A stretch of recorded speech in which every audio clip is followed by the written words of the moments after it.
Daeho did not sleep that night or the night after. He spent those 48 hours in a fog of confusion and pain and indecision. Hayol behaved as if nothing had changed. She woke him at dawn and made sure he ate and went about her duties as his wife with the same quiet efficiency she had always shown. But she did not sing. Daeho noticed the silence more than he had ever noticed her voice on. The morning of the second day, he went to see Chief Sorish was waiting for him as if she had known he would come, and she invited him to sit on the platform outside her home, where they could speak privately. "You have something to tell me," she said. "I have something to ask." Daeho replied. Suri nodded and waited. "By your law," Daeho said carefully, "can I end the marriage before I leave?" Something flickered across Suri's face, but she hid it quickly. "Yes," she said. "You can release Hayol from her bond, and she will return to her old life as if the marriage never happened." Daeho felt relief and grief at the same time. "Then that is what I ask?" he said. "She deserves to be free." Suri studied him for a long moment. "Before I grant this," she said, "I have a question for you. Ask it. Does Hayol bring you peace?" Daeho opened his mouth to answer, but the words would not come. Did Hayol bring him peace? He thought about waking to her voice every morning, thought about her songs and her wisdom and her gentle scolding. He thought about sitting beside her house through the long night of her fever and counting her breaths like prayers. He thought about the words she had promised to teach him. "Yes," he whispered finally, "she brings me peace." Suri smiled, and it was a knowing smile that made Daeho feel very young and very foolish.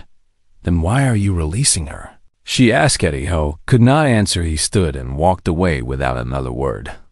And Suri watched him go with ancient eyes that had seen this story before. The rescue ship arrived in the afternoon. It descended through the purple sky like a metal bird and landed in the clearing where Daeho's cargo ship had burned so many days ago. Lieutenant Commander Park Ji-min stepped out with 3 soldiers behind her, and she stopped dead when she saw Daeho waiting for her. He looked different than the man who had filed the distress call. He looked healthier and calmer, and somehow more alive. "Sergeant Yoon," Ji-min said with surprise, "you appear to be in excellent condition. I had help." Daeho said that was when Ji-min noticed the village. She stared at the tiny structures and the tiny people watching from their windows and the fence that Daeho had built around them. "What is this?" she breathed. "They are called the Veliki," Daeho said. "They are not in the Galactic Union database, and I believe they should be registered as a protected, pre-contact civilization." Ji-min looked at him with new respect. "You survived a crash on an uncharted planet and discovered a new species," she said. "Command will want a full debrief. How long will that take?" Daeho asked. 6 weeks at minimum," Ji-min said. "These things require extensive documentation." 6 weeks. Daeho felt something loosen in his chest. Had 6 weeks to think and plan and figure out what he truly wanted. "Understood," he said. "I need to say goodbye first." He walked back to his camp and found Hayol standing outside her tiny house with a small bag packed at her feet. She was preparing to return to the village to her old life, as if the marriage had never happened. "Hayol," Daeho said. She looked up at him and her face was calm, but her eyes were not. "I've released you from the bond," she said. "Grandmother told me, and now you are free to leave without obligation." "She told you I released you?" "Yes." Daeho knelt down, so he was closer to her level. "Did she tell you what else I said?" Hayol shook her head. "Oh," reached into his pocket and pulled out the silver thread that had bound their hands during the ceremony, and he held it out to her on his palm. "You asked me once why I look at the sky so often," he said, "and I told you I was waiting for rescue. I remember. I was wrong." Daeho said, "I was not waiting for rescue, and I was not waiting to go home." "Then, what were you waiting for?" Daeho looked at her tiny face, and he felt all the walls he had built around his heart crumble into dust. "I was waiting to understand that I was already home," he said. and it took me too long to figure it out. Hayol stared at him. What are you saying? I'm saying that I have to leave today, Deho said, and I have to complete my debrief and file my reports and follow the rules of my people. I know this, but then I'm coming back. Deho said, I'm going to request a permanent assignment as guardian of KV-7, and I'm going to ask the Galactic Union to grant protected status to your world, and I'm going to spend the rest of my life building fences and fighting Keth and waking up to your voice every morning. Hayol's antennae began to tremble. You would give up your world for this one. I'm not giving up anything, Deho said. I am choosing something better. He held out the silver thread again. Will you take this? He asked. Will you wait for me? Hayol stepped onto his palm, and she picked up the thread, and she wrapped it around her wrist. I have something for you, she said. She reached into her bag and pulled out a woven bracelet made from jungle fibers in colors that shifted like her skin. This is a Valiki bonding token, she said. It means that no matter where you go, part of me goes with you. Deho took the bracelet and slipped it onto his wrist. I will wear it every day, he promised. You had better, Hayol said, and there was the hint of a smile on her face. Nauji-men called from the ship that they needed to leave, and Deho stood and looked at his tiny wife one last time. You never taught me that word, he said. What? Word. The word for what I feel when I look at you. Hayol smiled fully now, and it was like the sun breaking through clouds. The word is Saran, she said, and it means everything you think it means. Deho smiled back. Saran, he repeated. I like that word. Then use it often, Hayol said. When you return. He boarded the ship and sat by the window and watched the jungle shrink beneath him until it was just a dot of green on a purple world. 8 weeks later, a small personal shuttle landed in the same clearing. Deho stepped out carrying enough supplies to last a year and enough building materials to construct a proper home and an official document from the Galactic Union naming him permanent guardian of protected World KV-7. The entire village came out to meet him. Chief Suri stood at the front with Hayol beside her, and the old woman was smiling like she had known this would happen all along. I told you the ancestors sent him, she said to no one in particular. Deho walked straight to Hayol and knelt down before her. I am sorry I am late, he said. Hayol crossed her tiny arms and tried to look stern, but her antennae were dancing with joy. You are very late, she said. Dinner is cold. Deho laughed, and it felt like coming home. Then let us go warm it up, he said. Wife. Hayol climbed onto his shoulder and pointed toward their camp. That way, husband, she said. And tomorrow you will tell me about everything you saw out there among the stars. I will tell you everything, Deho promised. Every night for the rest of our lives. They walked together toward home as the purple sun set behind them, and Chief Suri watched them go with satisfaction in her ancient heart. She had known from the first night that the giant would stay. The ancestors had shown her in a dream a giant and a tiny woman walking together through the jungle, building a life that neither of them had expected, finding a love that neither of them had believed possible. This was always how the story was meant to end, not with a rescue, but with a choice, the choice to stay, the choice to love, choice to call a strange world home. Deho had made that choice, and he would never regret it, not for a single day of all the years that followed. 2 weeks passed, and Deho stopped counting the days. He told himself it was because he was too busy, but the truth was something else entirely. The truth was that counting the days meant thinking about leaving, and thinking about leaving had become something he no longer wanted to do. Hayol had transformed his camp into a home. She had directed him to build proper storage for his supplies, and she had created a garden of edible plants nearby, and she had somehow convinced the village weavers to make him a blanket from jungle fibers that was softer than anything he had ever owned. But her greatest project was her own house. Deho built it himself using techniques from Earth adapted for her tiny size, and he spent 3 days making sure every detail was perfect. He carved furniture that fit her body and installed windows that caught the morning light and built a small porch where she could sit and watch the stars. When he finished and showed it to her, she stood in the doorway for a long time without speaking. "Hi, y'all," he said nervously. "Is something wrong?" She turned to look at him, and he saw tears in her large, dark eyes. "No Veliki male has ever built anything like this," she said softly. "Our homes are passed down through generations, and we live in what our ancestors made. I wanted you to have something of your own." Daeho Yol touched the carved doorframe with trembling fingers. "You made this for me," she said. "Just for me." "Of course," Daeho said. "You are my wife." He meant it as a simple statement of fact, but something in those words changed the air between them. Yol looked at him with an expression he could not read, and then she smiled and said, "Yes, and you are my husband."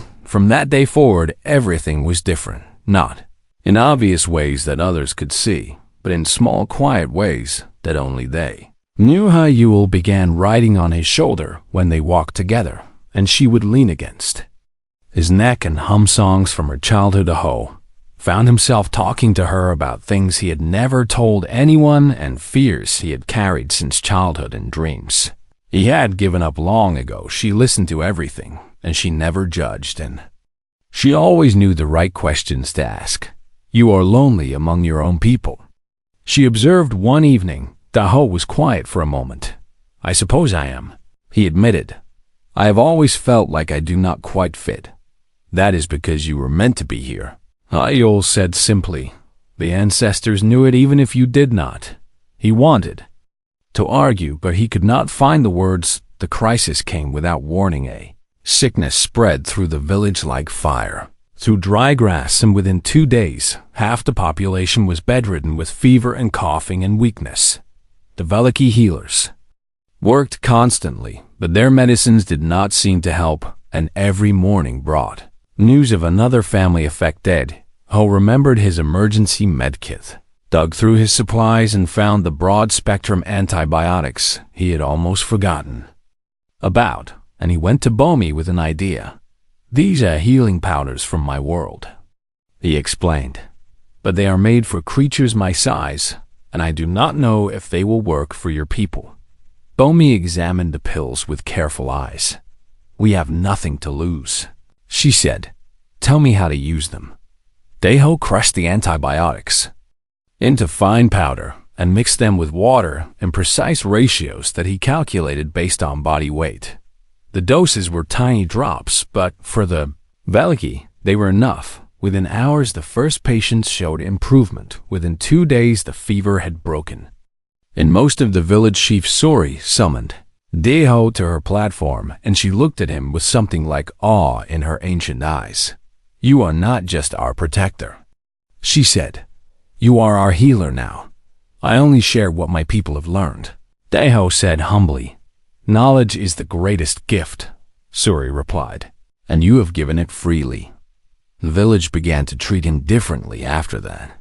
They no longer just respected him. They revered him. Children drew pictures of him fighting Keth and healing the sick, and they sang songs about the giant who fell from the sky. Daeho was uncomfortable with the attention, but Ayol told him to accept it gracefully. "They need to believe in something," she said. "Let them believe in you." Then Ayol got sick. She was the last one to catch the illness, and by the time she showed symptoms, the medicine supply was running. Lodeho gave her the largest dose he could spare, and he sat beside her tiny house and watched over her through the long night. Her fever rose higher than anyone else, shivered and sweated and called out names from her childhood, and sometimes she spoke to ancestors who had died long before she was born. Daeho did not sleep. He fed her water drop by drop, and he kept her cool with damp claws, and he talked to her constantly so she would know she was not alone. "You cannot leave me," he whispered. "I am not done learning your language yet." Ayol smiled weakly, even in her fever. "You speak well enough," she murmured. "No, I do not," he said. There are still words I do not know. What words? Daeho hesitated.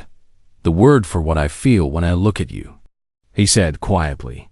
I do not know that word yet. Hayol opened her eyes and looked at him, and even sick and weak, she was beautiful to him in a way he had never expected. I will teach you, she said. When I am better, promise me, Daeho said. Promise. She slept then, and Daeho stayed awake and watched her breathe and counted every breath like it was precious. The fever broke on the second Daeha. Yal woke up weak but clear-eyed, and the first thing she did was reach out her tiny hand and touch his finger. You stayed, she said. Of course I stayed, he said. I was afraid, she admitted. I was afraid I would leave you alone here. Daeho felt something break open in his chest, and he realized it was his heart. I was afraid too, he said. I was so afraid. They stayed. Like that, for a long moment with her hand on his finger, and neither of them needing to say anything more. That evening, Daeho went to check on his distress beacon. Light was still blinking green and steady, and he sat beside it and thought about everything that had happened. He thought about Hayol and her tiny house and her songs and her wisdom. He thought about the village that had become his family. He thought about Earth and space and the Galactic Union and all the things he had left behind. He realized he did not miss any of it. Not really, not the way he would miss this place if he left. He was still sitting there when the beacon beeped a different sound, and before a response, Daeho stared at the small screen and read the message that had traveled across the stars to find him Sigil received and rescue vessel dispatched and arrival. In 48 AOU, yes, he read it 3 times to make sure he understood then. He sat very still and felt his whole world shift beneath him. Hayol found him there. An hour later, Daeho, she said from her doorway, is something wrong? He turned to look at her, and she saw the truth on his face before he said a word. They are coming, she said. Yes, he said. 2 days. Hayol nodded slowly, and her antennae were very still. I am happy for you, she said, and her voice was steady, but her hands were not. Daeho opened his mouth to say something, but no words came out. What could he possibly say? What words existed for this moment? Hayol answered for him. You should sleep, she said gently. You have not slept in 2 days, and you need your strength for the journey home. She went back into her tiny house and closed the door. And Daeho sat alone with his beacon blinking and his heart breaking and no idea what to do next. Daeho stared at Chief Suri with his mouth hanging open and his mind racing to understand what she had just sighed. A wife. They wanted to give him a wife. He looked at Hayol, who stood before him barely taller than his hand, and he felt panic rise in his chest like a wave about to crash. No, he said quickly. I cannot accept this. The crowd gasped and whispers spread through the assembly like wind through levasaurs. Expression did not change, but Daeho saw something flicker in her eyes that might have been disappointment or might have been understanding. You refuse, she said calmly. I must refuse, Daeho said desperately. She is your granddaughter, and I am a stranger from another world, and we are so different that this cannot possibly work. Bomi stepped forward to translate his fumbling words into proper Veliki language, and Daeho watched the faces in the crowd shift from confusion to concern. Different, Suri repeated. Yes, you are different, and that is why this matters. She walked closer to him with slow, measured steps, and she looked up at him with eyes that had seen 40 cycles of the great moon and all the wisdom those years had brought. You saved us, she said. You built walls to protect our children, and you bled on our soil, and you stayed awake through the night to guard our homes. That does not mean I should take your granddaughter as my wife, Daeho protested. By our law, it means exactly that, Suri replied. The greatest protector must be bound to the chief's bloodline, and the chief's bloodline must be bound to the greatest protector, and this is how it has always been.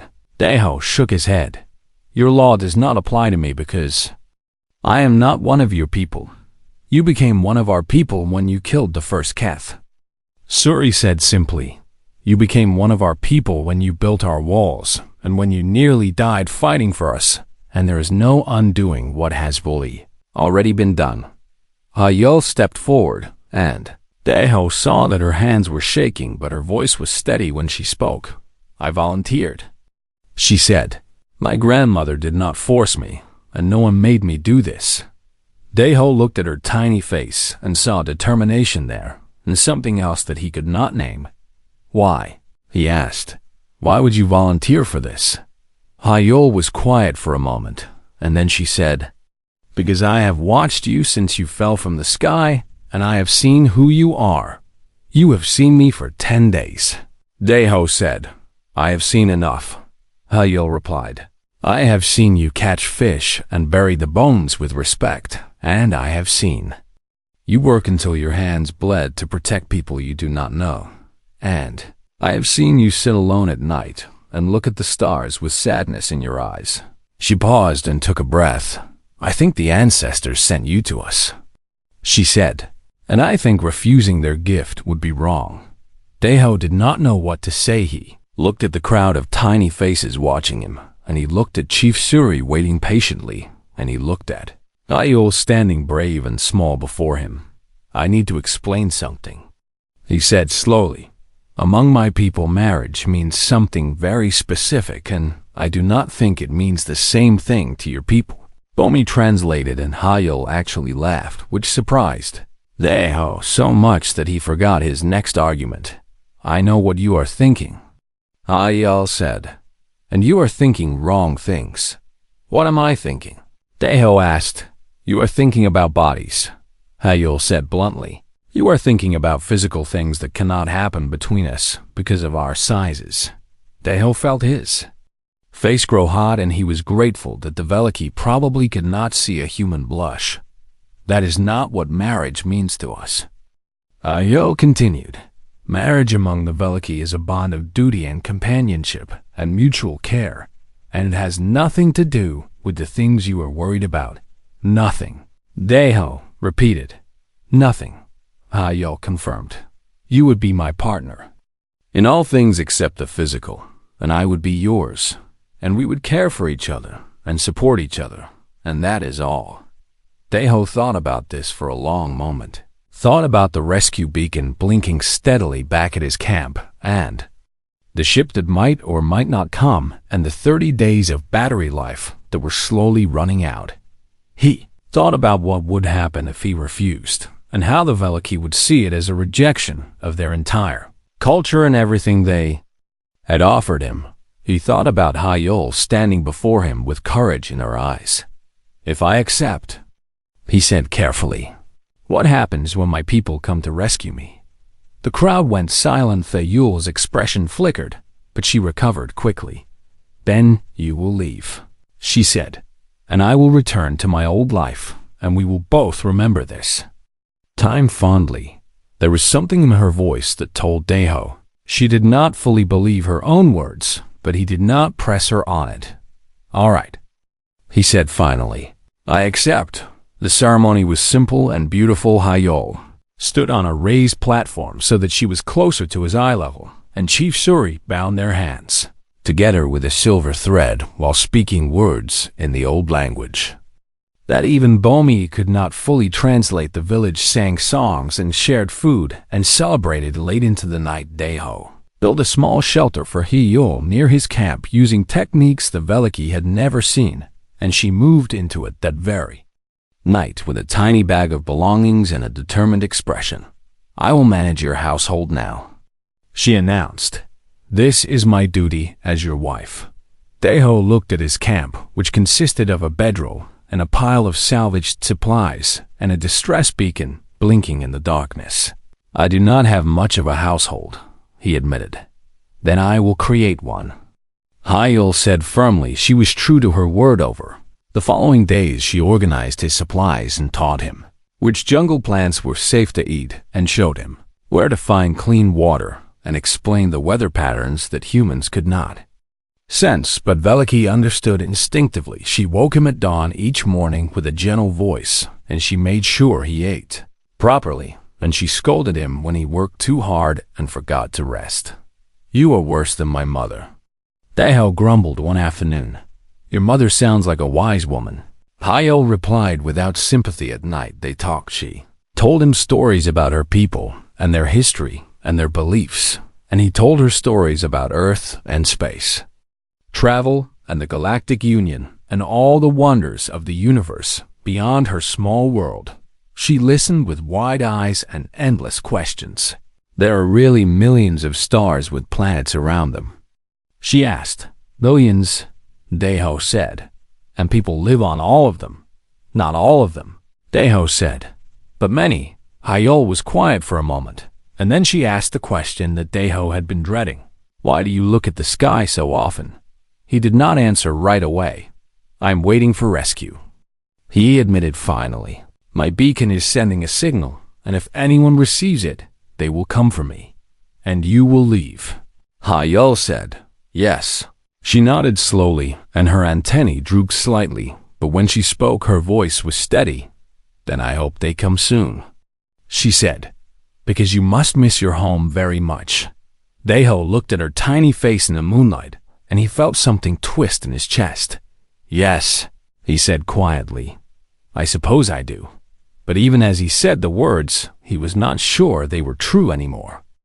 The morning after the attack brought something Daeho did not expect. Chief Suri walked out of the village alone and approached his camp with slow, careful steps, and in her tiny hand she carried a carved fruit, no bigger than his thumbnail. She stopped at his foot and held it up toward him and waited. Daeho understood. He reached down with fingers that could have crushed her entire body, and he took the fruit as gently as he had ever taken anything in his life.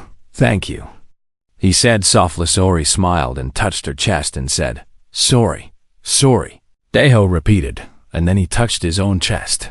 "Daeho, Daeho," she said, and the sound of his name in her small voice made him smile.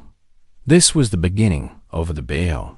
Following days, the Valiki slowly emerged from their fear and began to approach him one by one.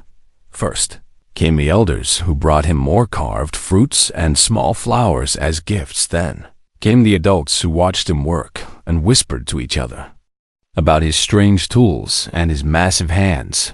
Finally came the children, who were the bravest of all, and who giggled and ran away whenever he looked at them. Daeho learned their language piece by piece.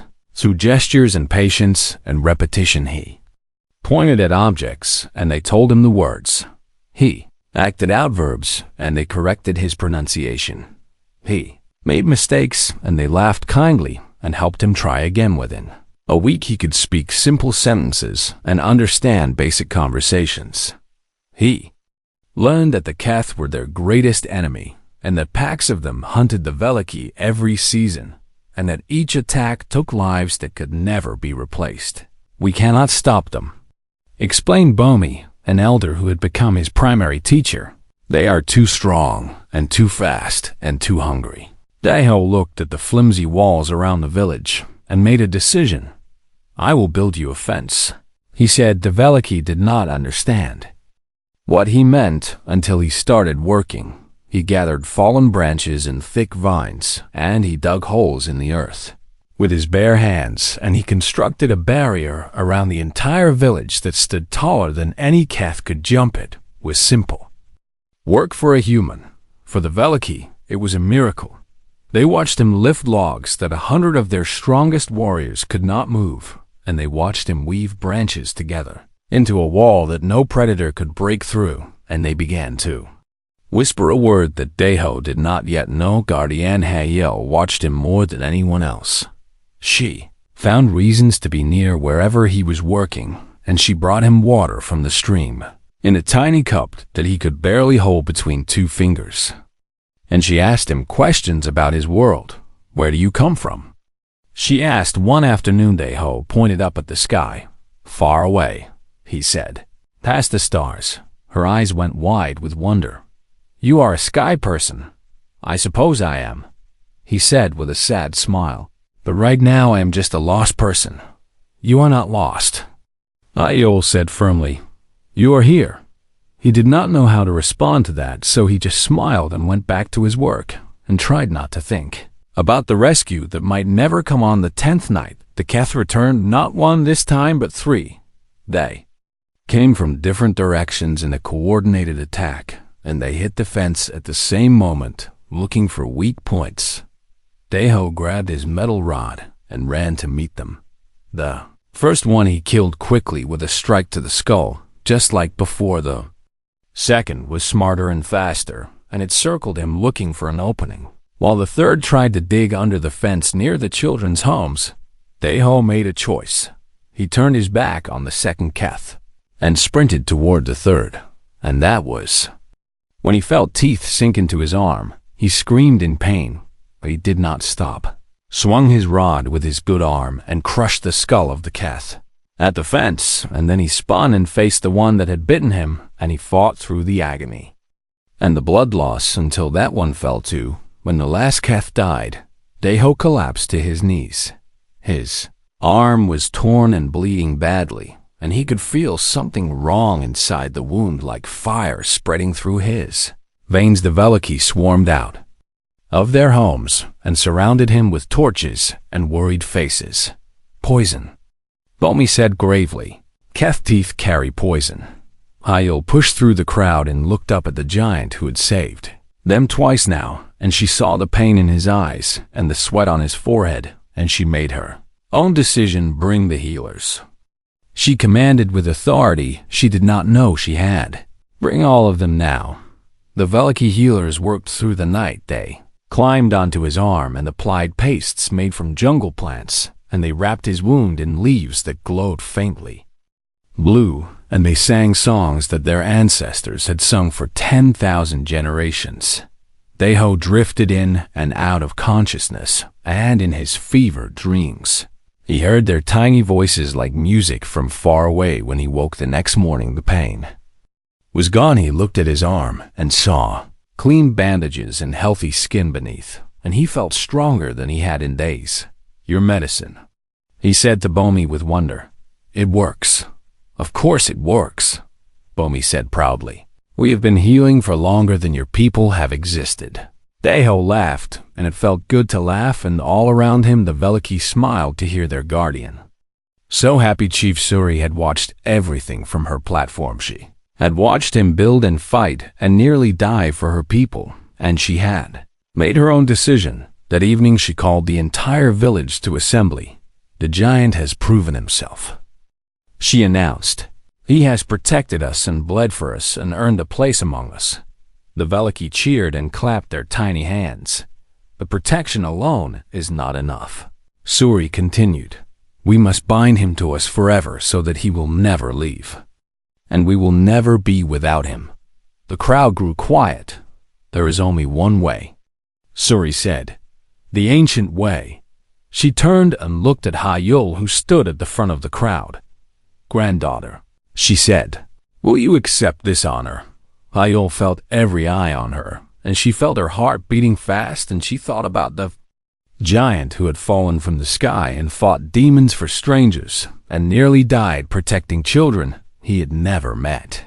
Yes, she said. I will. Suri nodded and turned to face Daeho, who stood at the edge of the gathering with confusion on his face. Daeho of the Sky People, she said formally, we offer you our greatest treasure and our sacred bond. She gestured to Hyul. We offer you a wife. The cargo ship screamed through the atmosphere of planet KV-7 like a wounded bird falling from the sky. Sergeant Yoon. Daeho gripped the controls with white knuckles as warning lights flashed red across every screen in the cockpit, and the entire vessel shook so hard that his teeth rattled in his skull. Come on, he growled through clenched teeth. Just a little more. But the engines had other plans, and with a final sputter they died completely, leaving him in a metal coffin hurtling toward the jungle below. The crash was violent and loud and painful. Daeho woke up hanging upside down in his seat with blood dripping from a cut on his forehead and smoke filling the cabin around him. Released his harness and fell hard onto the ceiling, which was now the floor, and he crawled through the broken window. Just before the first small explosion rocked the ship behind him, he dragged himself 20 meters into the thick jungle and collapsed against a tree as his ship burned and cracked and sent black smoke rising into the purple sky above. For a long time he just lay there and breathed and reminded himself that he was alive when the sun began to set and the fire died down to embers. Daeho forced himself to move, and he went back to the wreckage to salvage what he could. Emergency supplies had survived in their reinforced container, and he pulled out water, purification tablets and protein bars and a medical kit and most importantly, a distress beacon. He activated the beacon and watched the small green light blink steadily. 30 days of battery life. 30 days for someone to find him on this uncharted jungle planet that was not even supposed to be on his flight. Pathy made camp that night beside a stream and tried not to think about how alone he was. But he was not alone. He did not know it yet, but dozens of eyes watched him from the darkness. They had seen the fire fall from the sky, and they had seen the giant emerge from the flames, and they were terrified. Veliky had lived on KV-7 for 10,000 generations, and in all that time, they had never seen anything like Yundeha. They stood only 15 centimeters tall with iridescent skin that shifted between blue and green in the moonlight, and large dark eyes that could see clearly even in the deepest night. Their village was built in the roots of the massive trees that surrounded the stream where the giant now slept, and they watched him from their hidden windows and doorways with hearts beating fast. "What is it?" whispered a young Veliky named Jun Seo to his mother. "I do not know," she whispered back, "but we must stay away from it." Chief Suri was old and wise, and she had led the village for 40 cycles of the great moon. She stood on the highest platform of her home and watched the giant sleep, and she felt something strange in her heart, not just fear, something else. The ancestors sent him, she murmured to herself. But why? The next morning, Daeho woke with sore muscles and a pounding headache, but he forced himself to explore his surroundings and find food and water. He noticed the small structures in the tree roots almost immediately. At first, he thought they were natural formations, but then he saw the tiny windows and the small carved doors and the miniature paths connecting them. What the hell? He breathed. He knelt down slowly and peered closer, and that was when he saw them, tiny people. They scattered like frightened mice. When his shadow fell over their village and disappeared into their homes so fast that he almost thought he had imagined them, but he had not imagined them. Devo sat back on his heels and stared at the empty village paths and felt his heart ache at their fear. "I am not going to hurt you," he said softly, knowing they probably could not understand him. "I am just lost like you are probably lost sometimes." He stood up slowly and backed away from their village and made his camp further down the stream where he hoped they would feel safer. For 3 days, he kept his distance. He caught fish from the stream and purified water and tended to his wounds and waited for rescue. And every day he watched the tiny village from afar. The Veliky watched him too. They watched him catch fish without killing more than he needed. They watched him bury the bones respectfully in the earth. They watched him sit quietly in the evenings and look up at the stars with sadness in his eyes. "He is gentle," said Hayo, the chief's granddaughter, as she watched him from her favorite hiding spot. "Look at how carefully he moves. He is still a giant," said her friend Minji. "Giants are dangerous." "Maybe," said Hayo, "but maybe not all giants are the same."